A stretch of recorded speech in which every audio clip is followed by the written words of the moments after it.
Okay, now I think we are taking too much of time in questioning. Maybe for the next talk on tips on to manage an unstable anterior chamber, I'll call upon Dr. Sudipta Mitra, very experienced surgeon.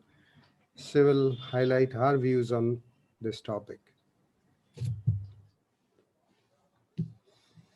Thank you at the outset. Thank you, Dr. Arup Kumar Bose, sir, for allowing me to speak in this session. And thank you, AIOC and especially Scientific Committee for having me here. It is really an enjoyable conference, although virtual. So now the topic on which I am going to talk today is tips to manage an unstable anterior chamber. I don't have any financial interest in anything that I'm going to show today. Now, after cataract surgery, sometimes we may have PVD, and this really creates discomfort for the surgeon, especially a surgical trauma-induced PVD. And we all know destabilization of the vitreoretinal interface is there when there is an anterior chamber collapse. Especially an unstable anterior chamber is a big intraoperative hurdle for any cataract surgeon. So we have to adopt some strategies which have been developing over the years. Nowadays, we have newer phaco machines to prevent surge, which can detect intraoperative IOP and can correct it automatically, or we can do it ourselves. We have better fluidics to match each step of the phaco, the power, the vacuum and the aspiration can be matched, and we can preset it for the surgeon. Micro incisions, smaller incisions, 2.2, 1.8, these can help us in maintaining a closed chamber, and OVDs, as has been described, gives us a good and stable anterior chamber. Still, we have cases where we have to be careful, like a deep anterior chamber, where hydrodissection has to be carefully done. Extra fluid might put extra pressure on the posterior capsule, or so we have to avoid overhydration, especially when it is a myopic eye. There's a bit of difficulty already in depth perception because the eye is deep, and sometimes because of the tissue integrity, there might be a lot of fluctuations in the anterior chamber. Especially a sudden deepening of the anterior chamber may occur because of entrapment of fluid. There might be a reverse pupillary block, and this is a very, very painful condition for the patient.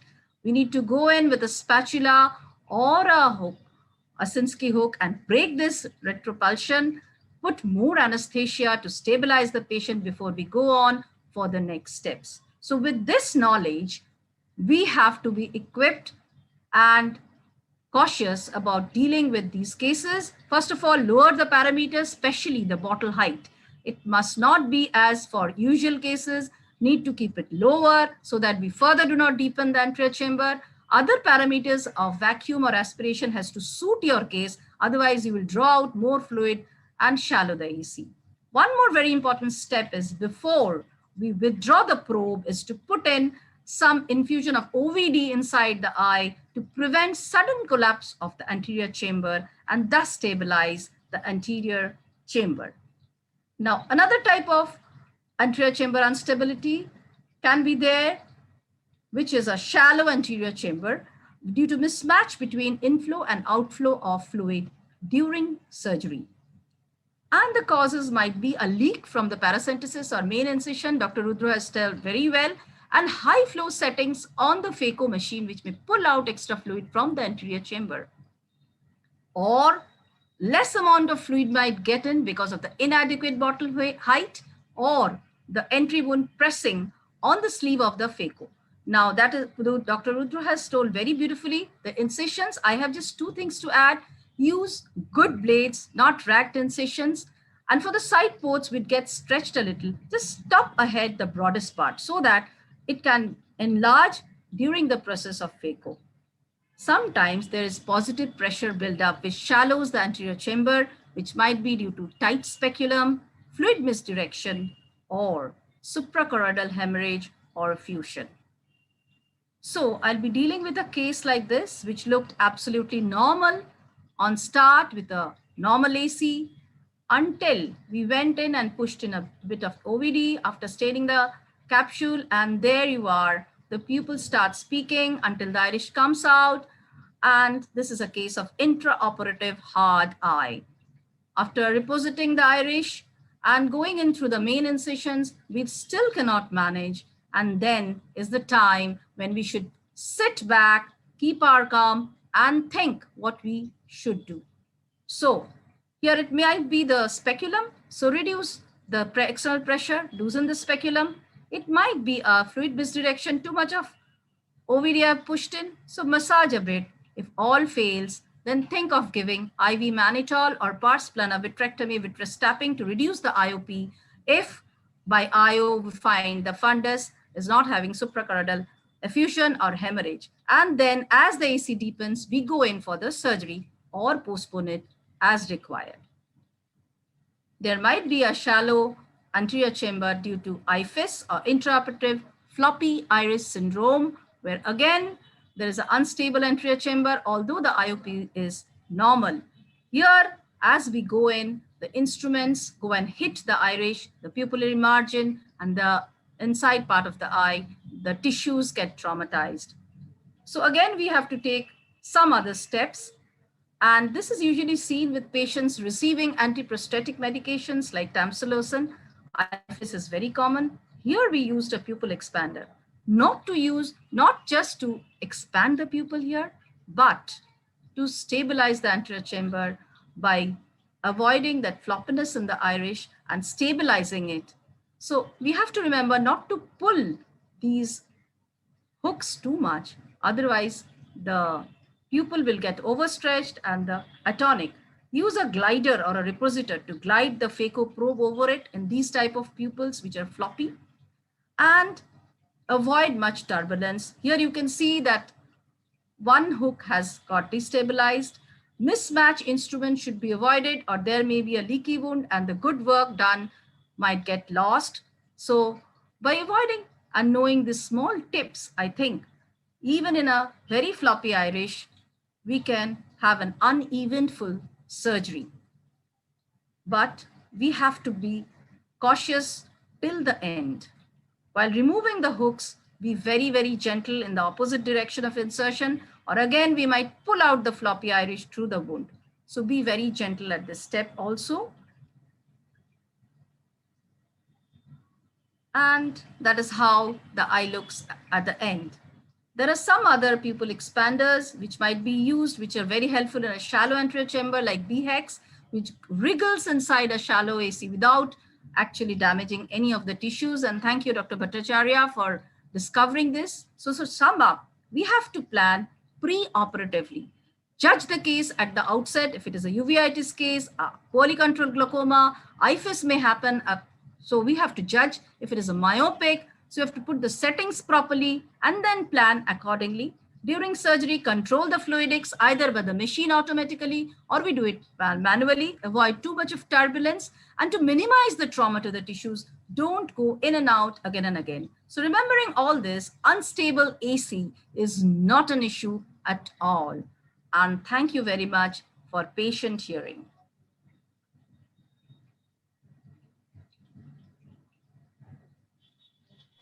Thank you, ma'am, for the wonderful presentation. And it was great learning from your videos and how to do phaco in such difficult cases where the iris is leaking out and everything is going wrong. So I like to have some inputs from our experienced surgeons.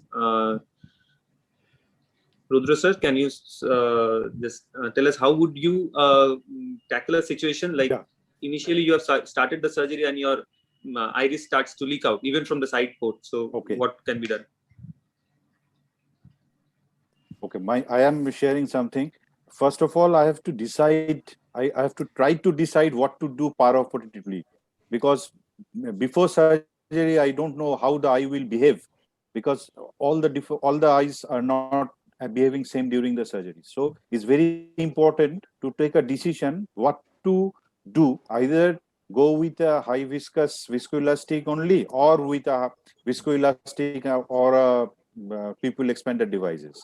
And if we go for a pupil expander devices, what to do? Either a Bhattacharya ring or a iris hook. that cases depends on that merit of the cases. If we are going to open a second eye and the first eye is operated by me and I remember the experience I suffered, so I have to act accordingly. But in cases, my cutoff point is if it is more than 4 millimeter and the patient is having anti-prosthetic medications, I will go for a pupil expander. But more than 4 millimeter, 4.5 millimeter, I try to manage with the high viscous viscoelastic. And I sometimes I prefer, not sometime, I would admit that in these cases, I always prefer a perivulvar block, 6 millimeter perivulvar block with a good pressure preoperatively. And if there is a shallow posterior antechamber post-operatively, first day you see that you have ended up with a shallow antechamber. Dr.SUDIPTA, what will you do? Depends on what type of a surgery I've done. So if it is an eventful surgery, then I was expecting something. I usually put in a air now with experience, expecting that I would be end with a shallow chamber post-operatively. But if it is not that, and I was not expecting, I would prefer to take the patient in the OR again and form the anterior chamber. If required, if I find a leaky wound, I would like to go for a stitch. If required, a hydration is good enough. If there is some other problem, because I'll just share an experience where I had although I thought that I had put my IOL properly in the back, there was a haptic which came up and which made the chamber unstable. So I just redialed the lens and the anterior chamber formed, and I came out with a hydration. So it again, merit of the case, but most of the times, if I find it is an unstable anterior chamber or a shallow anterior chamber, we usually go in and reform it the second day. Earlier we used to patch, but you cannot just rely on a patch always, except if it is a glaucoma case where you have, but in cataract surgery, we usually don't. We go in and reform. Would you like to do a Seidels test in this on a post-operative day one? Yeah, it is a very helpful. Yeah, thanks that you have mentioned it. It is a very good procedure. But again, for a cataract surgery, if it is uneventful, yes, in earlier days, we never used to realize what was going on wrong. But now we realize that maybe it was uneventful because of the leak that we had, the short tunnel we had, that we had tried to manage. So that is the reason. So we have to deal with the problem. A Seidels test definitely helps in a training period to understand that where the leak is from. Yeah, correct. So we'll go to the next topic. Any question? Yeah. Rudra, do you have any question? No, I will add one thing. Yes, I want to carry on. That I am very conservative in these cases. I am very conservative in these cases regarding my block and regarding putting a air bubble at the end of the surgery. In most of these cases, I always put air bubble in these cases, so that I don't have to fall in case of leaking. That's a good take home. So for the beginners, I would like to say that what Rudra sir has said, that sometimes we tend to try to hero ourselves by not giving a block, trying to go for topical. Yes. Sometimes we feel that we can hero ourselves to the patients, but it is highly, I'll advise to all the beginners, to the experienced surgeons they can, but always go for perivulvar, because your patients won't remember the perivulvar, they will remember the bad vision they will have the next day, so, and they will eat your head up. Or parabulbar, as Dr. Arghur sir has mentioned. No, I have just stopped giving peribulbar. I put parabulbar in all cases where I think intraoperative, it is difficult to go for peribulbar. So parabulbar is a better option. Intraoperative, because the case that I had shown, the first case where the AC was normal, I myself was in topical anesthesia. I was using topical anesthesia because I did not think that there would be problems. So I used a parabulbar block as soon as I got a